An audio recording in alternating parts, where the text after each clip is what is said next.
रिचा भाव भयणीनो, आयज अर्थ डे, इंटरनॅशनल अर्थ डे. आनी संवसारा पासत हे पृथ्वी पासत आयज हो भेटयल्ल्या दिसाक परतून आमी हे पृथ्वीन वचपाक, हो पृथ्वे कडेन आमी सारको संबंद सांबाळपाक एक आयज उलो. आनी हो उलो जो मारलेलो आसा आयचोच न्हू, जायतीं वर्सां जालीं हो उलो चलता. तो सांबाळपाक जायते कायदे आसात, जायतीं कन्वेन्शन्स आसात, प्रोटोकॉल्स आसात, ट्रिटी आसात, जे वेगवेगळ्या देशां मदें केल्ल्यो आसात. एकवटीत राष्ट्रां आमची, युनायटेड नेशन्स हांचे मदें वो हांणी दिल्ले जायते असले कायदे आसात. हे सगळे कायदे जे आमी जर तर बरे भाशेन तातूंत पडले जाल्यार परतून आमी आमच्या पृथ्वे कडेन संबंद सांबाळपाक आमकां आपयता. 17 सस्टेनेबल डेव्हलपमेंट गोल्स आमकां आमच्या एकवटीत राष्ट्रान दिल्ले आसात. हे गोल्स म्हणटात ते दिल्यात ते कितें भाशेन हेंच करपाक, परतून आमी आमचे पृथ्वे लागीं आमचो संबंद घट करूंक आनी ह्या संबंदा वरवीं आमकां मनशांक तशेंच ह्या आख्या एनवायरमेंटाक वो सृश्टीक हे पृथ्वेक नवें जिवीत मेळपाक. आयज भाव भयणीनो, देवाचें उतर आमी पळयता, देवाचें उतर आमी आयकता. पेद्रू आनी ताचे सांगाती म्हणजे जेजूचे आपोस्ल जे आसलेले, विचून काडलेले जेजूच्या वावरा पासत, ते जेजू बराबर आसले, जेजू बराबर भोंवले. पूण जेजू जेन्ना मेलो तेन्ना ते कुशीन सरले. जेजू कश्टवतालो तेन्ना ते कुशीन सरलेले. आनी जेजू आतां काबार जालो. जो आमकां जिवीत दिवंक आयलोलो, जो आमकां सोडवण दिवंक आयलोलो, जो आमचो संबंद देवा कडेन परतून जाग्यार घालपाक आयलोलो, तोच ना. ताका मारून उडयलो. ह्या पासत परतून आपल्या गांवघरा जंय तावन तांकां जेजून आपयल्ले, गालिलियेन तावन ही तांची यात्रा सुरू जाल्ली.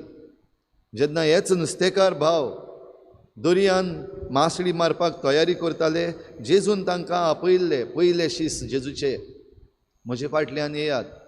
आनी त्याच दर्यांतले ते भायर सरून जेजू फाटल्यान गेल्ले. आतां जेजू ना देखून परतून त्याच दर्यान गेले, आपलो तोच वावर करूंक, नुस्तें मारपाचो. नुस्तेकार ते. आनी हो नुस्तें मारपाचो वावर दुबाविरीत आमच्या पृथ्वेकूच लागता, पृथ्वेचो वावर. पूण जेजू नासतना, हो जेजू बगोर तांकां कांयच मासळी पडूंक ना.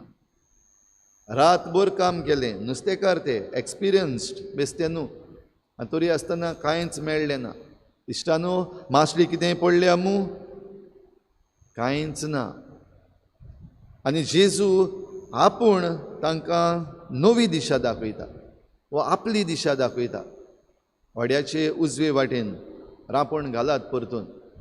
आतां तुमचे बराबर जेजू आसा, परतून घालात, परतून तुमचो वावर सुरू करात. आनी तांकां कितली मासळी पडली ह्या पृथ्वेन. दर्याची जी दर्याचें बरेपण ते घेताले तें तांकां परतून मेळ्ळें. भाव भयणीनो, आयज आमी बो करून हो अर्थ डे मनयता आसतना आमी परतून पृथ्वेन वचपाची गरज आसा काय ना हो प्रश्न पासून विचारपाक नाका.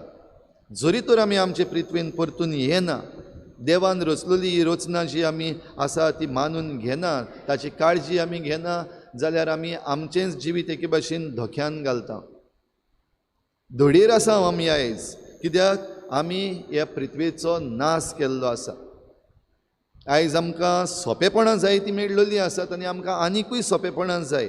आनी आमचें जिवीत सोंपें करूंक आमी वावर करता आसतना एके भाशेन आमचें जिवीत आमी धोक्यान घातलेलें आसा.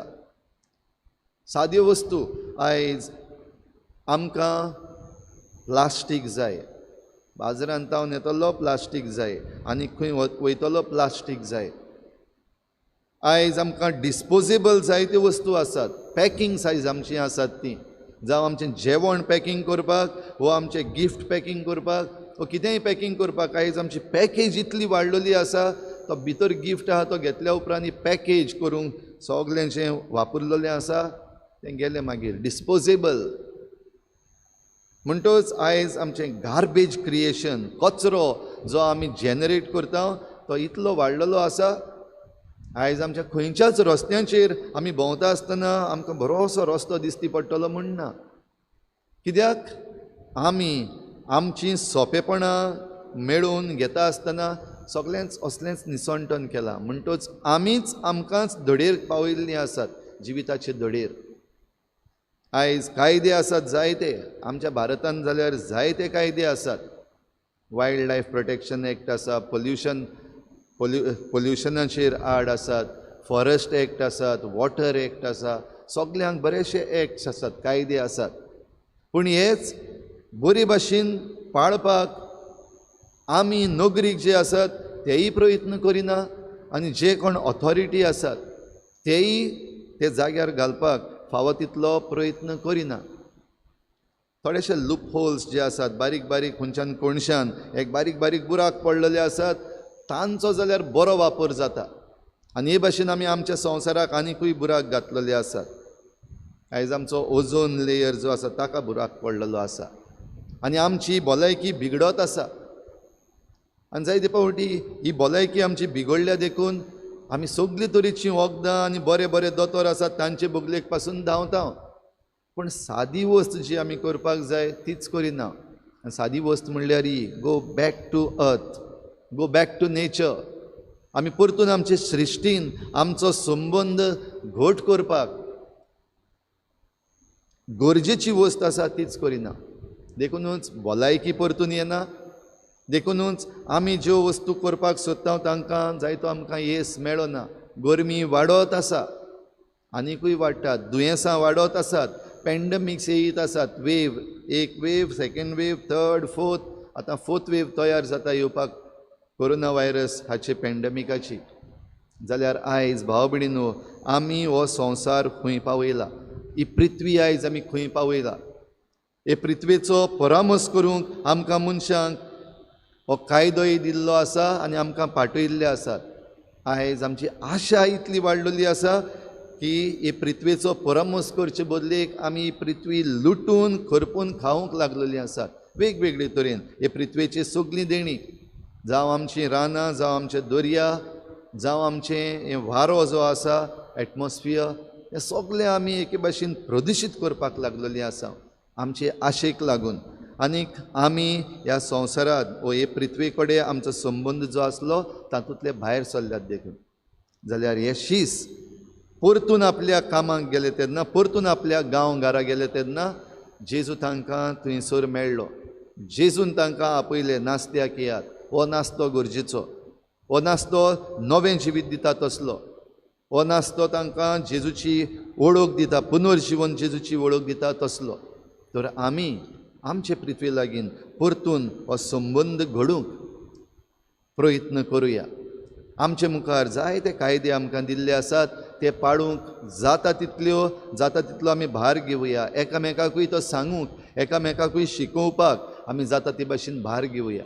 जें कितें आमी शिकल्या तें ल्हान ल्हान आमच्या जिवितांत घालुया. घडये सगळे व्हडले व्हडले कायदे आमकां मातशे अवघड लागतले. 17 सस्टेनेबल डिवेलपमेंट गोल्स म्हण दिल्ले आसात, घडये आमकां ते बायहार्ट करपाक जावचे ना.